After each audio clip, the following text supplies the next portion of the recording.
Berlin. Novembre 1884. Palais du chancelier Bismarck. Une conférence internationale est organisée, sous le nom de Conférence de Berlin. Aujourd'hui, cette conférence est oubliée. Elle a pourtant scellé le destin de l'Afrique pour les siècles à venir.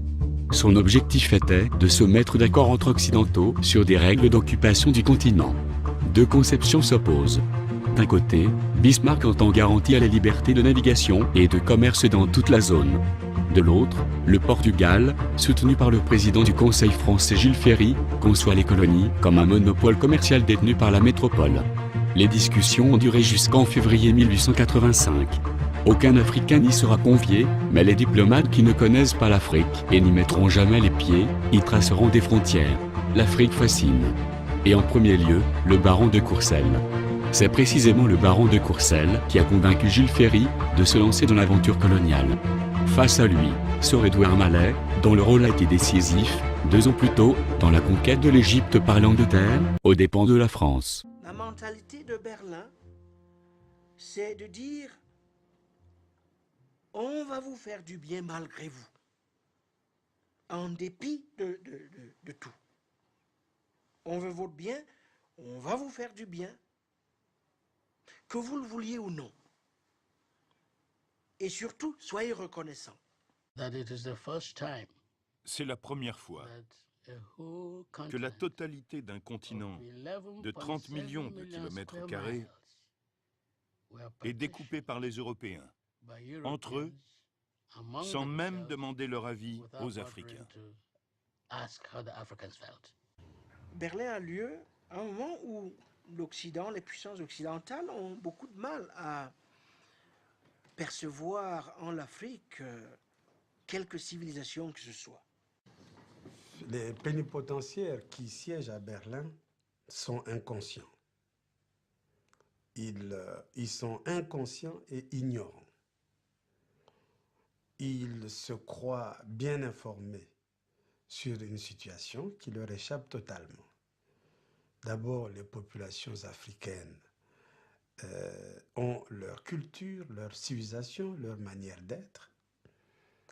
Et ce n'était pas tellement évident que les questions qu'ils considéraient à leur niveau comme étant les plus importantes étaient celles qui préoccupaient les Africains à ce moment. Ils ont transposé sur les Africains leurs préoccupations, leurs intérêts et leurs problèmes. Après plusieurs réunions techniques, un tracé définitif du territoire offert au libre commerce est enfin proposé. C'est justement le délégué belge qui est chargé de l'exposer. Le territoire offert au libre commerce sera délimité par les crêtes du Nil au nord, du lac Tanganyika à l'est, du Zambèze et de la Lodgé au sud. Pour la première fois, les Occidentaux s'offrent au cœur de l'Afrique un territoire à exploiter, tracé à la règle et au cordeau, au milieu des peuples, sans même savoir ce qu'ils recèlent.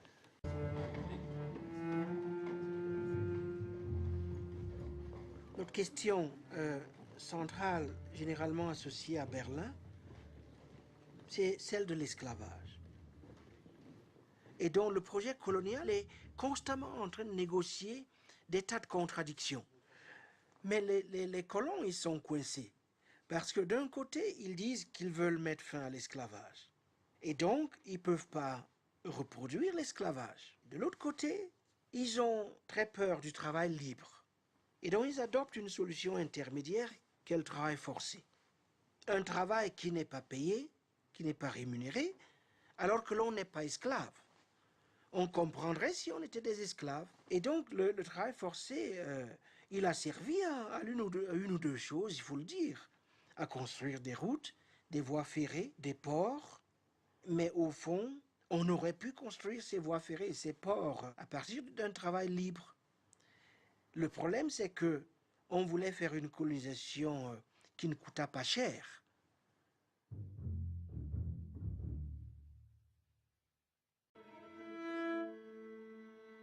Alors il faut bien dire qu'avant Berlin, les frontières existaient dans l'Afrique précoloniale. Mais il faut préciser tout de suite que ces frontières précoloniales avaient très peu à voir avec l'idée, disons, moderne de la frontière, qui est au fond une invention récente, d'une part parce que la frontière ne constituait jamais une limite infranchissable. La frontière était en général une zone de négociation et de marchandage.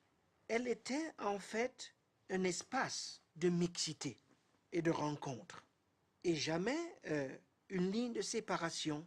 L'institution frontalière avait pour fonction principale de tisser des liens